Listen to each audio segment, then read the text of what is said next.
I want to thank warmly the organizers of the Oxford Africa Conference for the opportunity to be part of this prestigious event, which is being held in this auditorium named after the greatest African of them all, Nelson Mandela.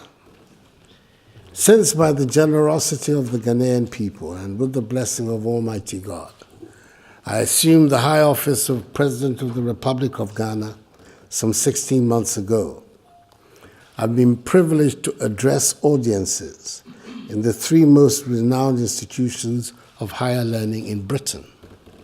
First, at Cambridge University in November 2017, last year.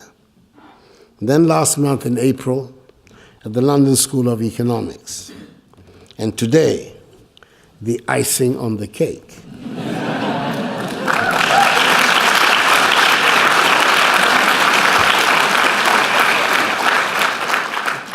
At Oxford, arguably the greatest center of learning in the world.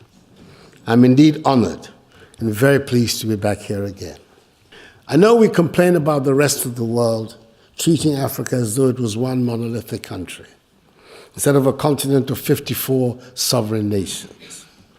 But I know that the rest of the world is well able to smell out and decide on what they see as individual successes. Let me give you an example close to home. For most of you in the audience today, it is probably before your time. But in the late 1970s and up to the mid-1980s, as a result of the discovery of considerable petroleum deposits and resources, Nigeria was booming. It was the place to be. We Ghanaians, who were going through very difficult times then, would arrive at Heathrow Airport and be herded into a cage to be subjected to the full third degree by immigration. And we would look on as our Nigerian customs would be waved through with a welcome, sir, and a welcome, madam. The newspaper headlines in this country were full of Nigerians leaving or forgetting bundles of money in taxis and telephone booths. Nigerians were the preferred tenants for those who had apartments to let. You could stop by any Thomas Cook shop on any high street in this country and buy or sell Naira, the Nigerian currency. And you could do the same in New York, and I suspect in many other Western country cities. I do not need to spell out today's reality to anyone in this audience. I cite this just to make the point that the outside world is well able to tell that there are separate sovereign nations on the African continent. But when the news is not good, then Africa is treated as one entity. The lesson must be clear to us. If there's an Ebola outbreak in 3 West African countries, all Africans are potential carriers. If a grenade is thrown in a market in Mombasa, a travel alert will be issued to potential travelers to all Eastern and Central African countries. During the period I referred to when Nigerians were being welcomed with open arms into this country, there was a lot of instability on the African continent. And Nigeria herself did not have a democratic government, apart from a 5-year interim. Ladies and gentlemen, we have to develop Africa and get known for prosperity and opportunities, rather than poverty and despair. Respect will follow without our asking for it. The problem we have, and this would apply to most countries on the continent, is that we have already lost so much time that we cannot afford a slow period of growth. We have a dynamic, restless young population who demand and deserve the best in the world. They are not in the mood to wait for the dividends from a slow progression, as the trek across the Sahara vividly illustrates. It has become obvious to us that if we continue along the same path that we have pursued since independence, we're not likely to achieve the rapid development that we need, which is the only way we can generate jobs for our young people and hope for the future. Our continent of Africa is endowed with immense natural resources. We have every mineral that mankind lusts after, and which is required to run a modern economy. Our continent is in possession of 30% of the Earth's remaining mineral resources. Like many other parts of the African continent, Ghana is a country that is well endowed with many natural resources such as gold, bauxite, diamonds, oil, gas, timber, cocoa, water, fertile land, you name it, we have it. Unfortunately, if you took an honest look at the state of our nation, you would not know that we have these natural endowments. We look poor, we feel poor, and we have huge infrastructural deficits. The reason is not far to seek. Since independence, we've been stuck with the economic structure defined for our status as a colony. That is the production and export of raw materials, which puts us at the mercy of wildly fluctuating commodity prices over which we have no control, and the import of manufactured commodities from the industries of the colonial power, which creates wealth and jobs there, but not at home. This economic structure has been exacerbated by mismanagement, corruption, and high fiscal deficits, which have become the hallmarks of our economy and which we finance through borrowing and foreign aid. The foreign aid quotient, especially, has been a debilitating factor in our efforts to develop our country. It saps our self-confidence and undermines the dignity and respect that will propel us to prosperity.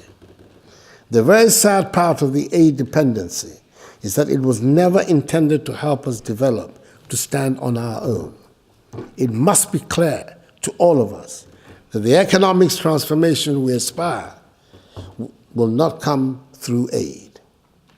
60 years is a long time to have been trying something, and I believe it is time to accept that aid will not take us to the status of a developed nation.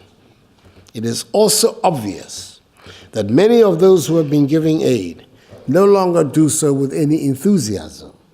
It shows in the many ruses that have been devised to make the aid money remain in the donor nation instead of the recipient nation. It is time to relieve the aid donors of their burden. It is not a healthy setup.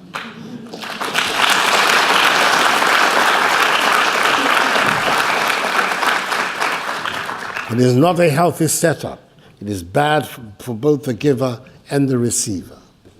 60 years after independence, we should embrace and move to a Ghana beyond aid, indeed an Africa beyond aid. It bears repeating that I'm not disclaiming aid, nor am I looking a gift horse in the mouth. I certainly do not want to embark on any ideological path to inflict poverty on us. I will not sing to a refrain of I am poor and proud. There's no pride or dignity in poverty. There's no dignity in having hungry children or mothers dying in childbirth. And there's no dignity in drinking dirty or polluted water. I mention these in particular because they happen to be the sectors usually populated by the aid agencies and NGOs. Ladies and gentlemen, I suggest that no self-respecting nation should abdicate these sectors to aid agencies or NGOs. We should set our minds to a deliberate qualitative change in all aspects of our lives, especially in the structure of our economy, the nature of our infrastructure, the education of our young people, and acquisition of skills. It is time to abandon the economic structure that was designed to serve us when we were a colony. We must add value to the many commodities that we export. We're embarking upon an ambitious program in Ghana that we are calling the One District, One Factory Initiative, which is to serve as the basis for the rapid industrialization of our country and providing jobs for the many young unemployed. Youth unemployment poses the biggest security threat to our country.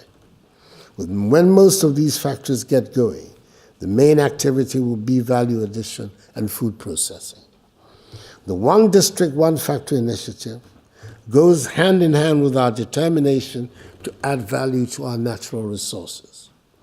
We are about to establish by Act of Parliament a Ghana Integrated Bauxite and Aluminum Development Authority, which will manage all the bauxite resources of the country and whose purpose will be to drive the establishment of the entire value chain of our bauxite resources so that the process of transformation of those resources from bauxite to alumina to aluminium will take place in Ghana and thereby lead to the creation of the significant numbers of derivative industries that are associated with aluminum.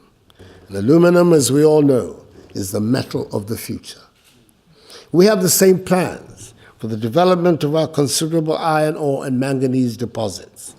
The development of a steel industry is crucial for the prospects of a successful industrial economy. I would like to conclude with one important observation. People ask, Ghana and indeed Africa beyond aid is meant to be more than a slogan. It is meant to propel us into the frame of mind that will quicken our pace of development. It is meant to change our mindset from one of dependency and living on handouts to one of achieving our destiny. It is meant to put us in charge of our own affairs and make us truly independent. Above all, Ghana Beyond Aid will give us the respect and dignity we deserve. If I have touched a few hearts among you today to make you start thinking of Africa in a new light, then maybe there's some hope yet for rhetoric. I thank you all for your attention.